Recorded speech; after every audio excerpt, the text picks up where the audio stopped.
She said, I'm not cutting off my ex just because you're insecure. Fair point, I said. Accepted Amsterdam, the position I declined 3 times for her. She realized I was serious when she showed up at my apartment to work things out. The new tenant answered the door. Hey viewers, before we move on to the video, please make sure to subscribe to the channel and hit the like button if you want to see more stories like this.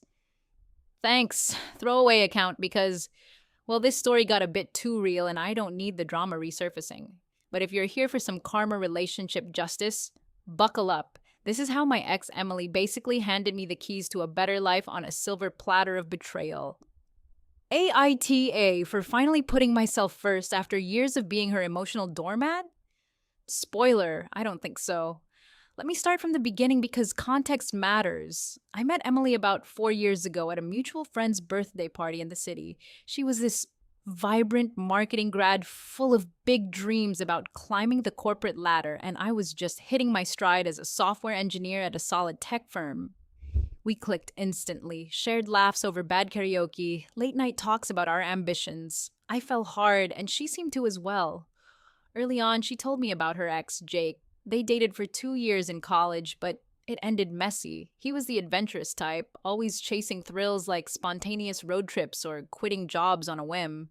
She painted him as unreliable, someone who left her feeling unstable. I, on the other hand, was the steady one. Reliable job, savings account, plans for the future. That's what she said she loved about me. Fast forward a bit, and I started making sacrifices without even realizing how one-sided it was. Emily hit a rough patch right after we got serious. Lost her entry-level job due to company downsizing, struggled with anxiety about her career. I stepped up, covered her rent for a few months while she job hunted, helped her polish her resume, even connected her with some contacts in my network. She landed a decent gig in digital marketing eventually, and things seemed good. But that's when Jake started creeping back in. At first, it was innocent enough. A text here and there. Just checking in as friends, she'd say. I'd see his name pop up on her phone during movie nights, and she'd laugh it off. Oh, Jake's just sharing a funny meme from our old group chat. No big deal. But it escalated. She'd like his social media posts. Pictures of him hiking in some exotic spot or at music festivals. Posts that screamed, "Look at my exciting life." I'd mention it casually, like, hey, it bothers me a bit that you're still so connected to your ex. Her response, eye rolls and defensiveness. Alex, don't be so insecure. Jake's just a friend now. We have history, but that's it. History. That word started to grate on me. I'd overhear bits of their calls, her giggling at his stories, venting to him about work stress instead of me. One night, after a long day, I found her scrolling through old photos on her phone. There was one of her and Jake at a beach, arms around each other, looking carefree. When I asked why she still had those, she snapped. Memories aren't something you delete just because someone new comes along. God, why are you always so paranoid? I wasn't paranoid. I was loyal, committed, and yeah, maybe a little naive, but I loved her, so I tried to trust. Meanwhile, my own career was taking off. About 2 years into our relationship, I got an offer from the company's Amsterdam office. A senior developer role with a fat salary bump, relocation package, the works. It was a dream, working on cutting-edge AI projects, living in Europe, exploring new cultures. But Emily was just starting to stabilize in her job, and she freaked out at the idea of moving. I can't uproot my life right now, Alex. What about my friends, my family? And Jake's here too. He's going through stuff, and I want to be around for that. Wait, what? Jake's stuff mattered more than our future. I turned it down for her. She hugged me tight that night, whispering how much she appreciated it.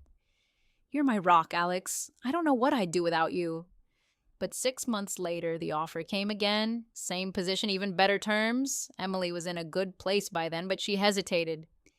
Amsterdam sounds amazing, but I don't know if I'm ready for that big a change. And Jake just got dumped. He's a mess. I feel bad leaving everyone behind again, Jake. I declined a second time, telling myself it was for us. My boss was baffled. This is career suicide, man. Opportunities like this don't come often. The third offer hit last year. By then, things with Emily were strained. Her friendship with Jake had ramped up. Coffee meetups she downplayed as catching up. Late night texts she'd hide when I walked in the room. I'd catch her comparing us subtly. Jake's starting that adventure travel blog. It's so inspiring. Your job's great, but it's just predictable. It stung. I was the one paying bills, planning dates, being there through her lows. Yet, I was predictable. When the Amsterdam email landed, I brought it up over dinner. Emily, this could be huge for us. Fresh start, better life. She sighed, twirling her fork. I get it, but I'm happy here. And honestly, if you're pushing this because you're jealous of Jake, that's on you. Jealous? Maybe a little, but it was more about respect. I wanted boundaries. Look, if we're serious, maybe tone down the contact with him. It feels like emotional cheating. Her eyes narrowed. Emotional cheating. Wow, Alex, that's dramatic. I'm not cutting off my ex just because you're insecure. People can be friends after dating. Grow up. That line hit like a gut punch. I'd sacrifice promotions, stability, all for her comfort. And now I was the insecure one. I sat there staring at my plate, feeling the weight of those 3 declined offers. But I didn't argue, not yet. Instead, I nodded slowly. Fair point. And in that moment, something shifted. I excused myself, went to the bedroom, and replied to the email. Accepted. Start date in 2 months. No fanfare, no announcement, just a quiet decision to stop being her backup plan. The next few weeks were slow unraveling. Emily acted like nothing happened, still texting Jake openly, posting vague stories about cherishing old connections. I kept my acceptance under wraps, tying up loose ends at work, subletting the apartment discreetly. Internally, I was a mess, replaying every sacrifice every time I put her first. Why had I declined Amsterdam 3 times? For someone who saw me as predictable? The confusion gnawed at me during long walks alone, staring at the city lights, wondering if I'd wasted years on a one-sided love. But I didn't lash out. I just detached, packed boxes in silence while she was out, focused on the logistics of the move. It was like watching a movie of my own life, realizing the plot twist was me finally choosing myself. Things came to a head one evening about a month before my move date. Emily had been distant, spending more time out with friends. Code for Jake, I suspected. I'd seen her liking his posts again, once where he was tagged at bars with other women looking smug. That night, she came home late, a bit tipsy, and plopped down on the couch with a sigh. We need to talk, Alex. I knew what was coming. I sat across from her, calm as ever. Okay, what's up? She fiddled with her phone, avoiding my eyes. This isn't working. You're suffocating me with all this jealousy stuff. Jake and I are just friends, but you keep making it a thing. I need space to figure out what I want. Space, right? What you want. Like with Jake? She rolled her eyes, that smug smirk creeping in. See, there it is again. Insecure Alex. Jake gets me. He's fun, spontaneous. We talk about real stuff without all the judgment. You're always so safe, planning everything, turning down adventures like that Amsterdam thing because you're scared of change. I almost laughed at the irony, but I held it in. I turned it down for you, Emily. 3 times. She waved it off dismissively. Whatever. The point is, I deserve someone who matches my energy. Jake's not perfect, but at least he doesn't clip my wings. I'm not saying I'm running back to him, but yeah, we're hanging out more. It's platonic mostly, but you're holding me back. Her words were like knives twisted with that entitled logic. So you're choosing his friendship over us? God, why does it have to be a choice? But if you're forcing it, then yes. I'm not cutting him off just because you're threatened. That's manipulative, Alex. If you trusted me, this wouldn't be an issue. Manipulative from the woman who'd guilt me into staying put while flirting with her ex. She leaned back, crossing her arms, looking so sure of herself. I think we should take a break. Maybe permanent. I'll crash at a friend's tonight. Give you time to think about how controlling you've been. I didn't beg, didn't raise my voice, just looked at her steadily. Fair point. If that's what you want, go ahead. She blinked like she expected a fight. Wait, that's it? No. Please stay. You're just okay with this? What do you want me to say, Emily? You've made your choice clear. She huffed, grabbing her bag. Fine, whatever. You'll regret this when you realize no one's putting up with your boring routine. And with that, she stormed out, slamming the door. I heard her muttering something about finally being free. As she left alone in the apartment, the silence hit hard. I poured a drink, sat on the balcony, and let the unfairness wash over me.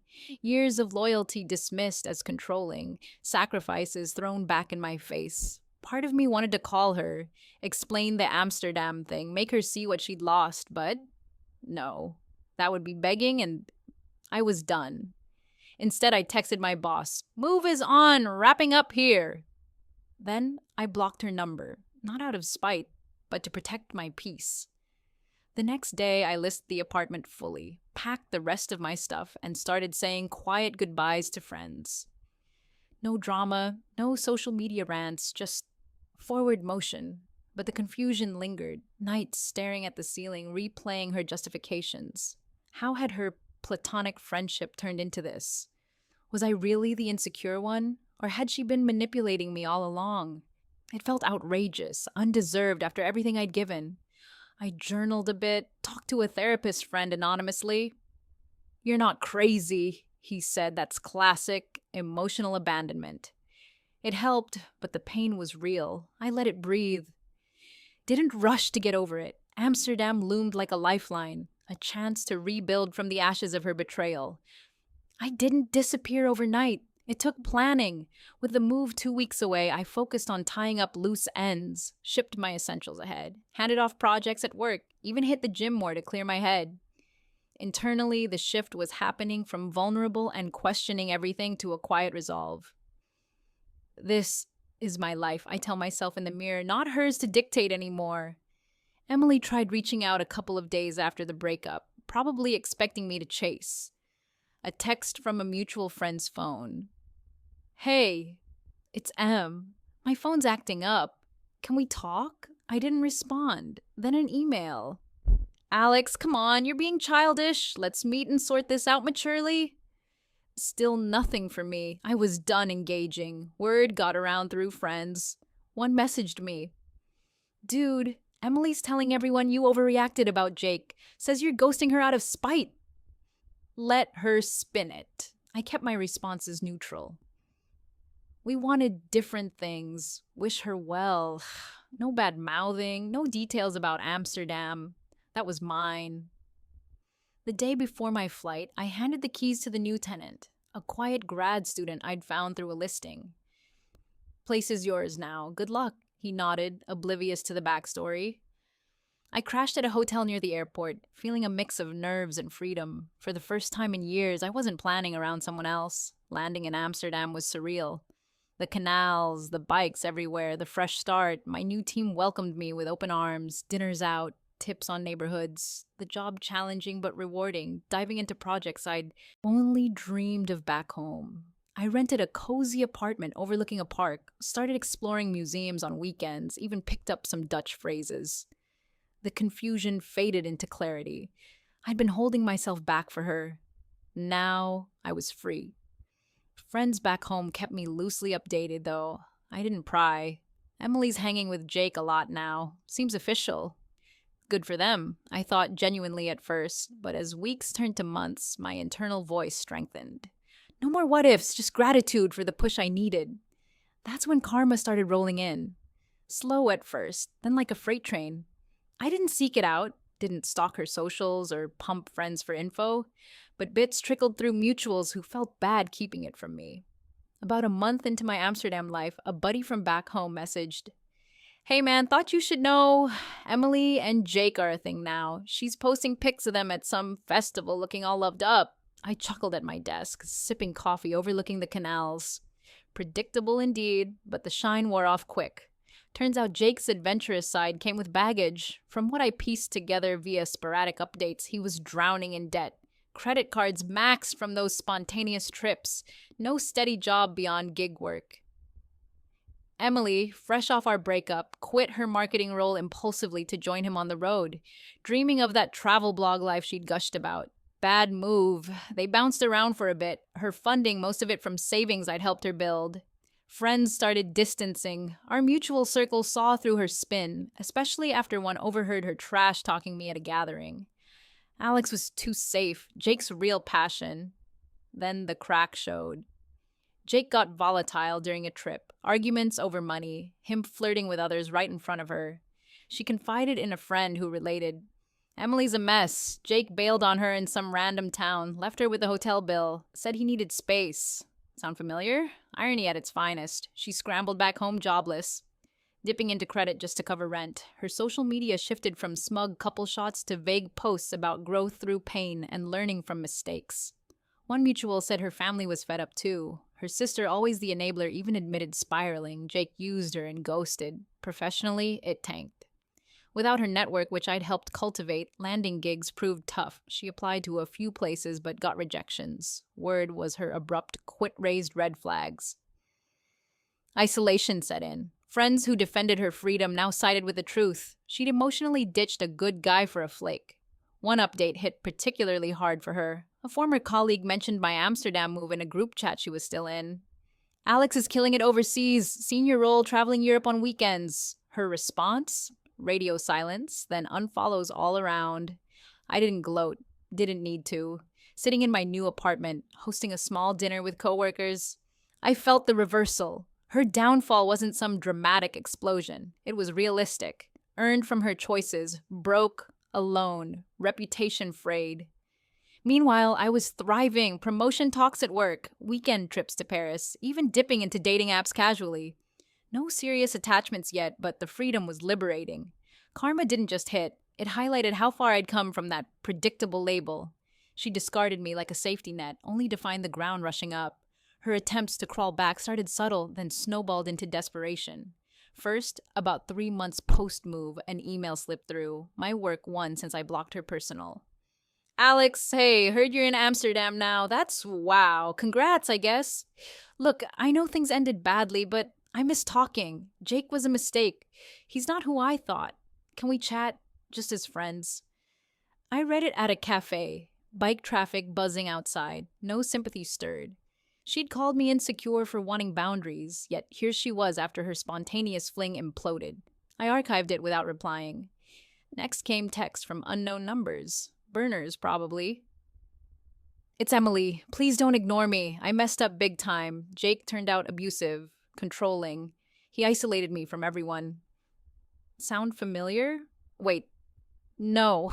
That was unfair, but I see now how good you were. Let's meet. I could visit Amsterdam. We had something real. Her tone shifted from apologetic to pleading. One night, a longer message.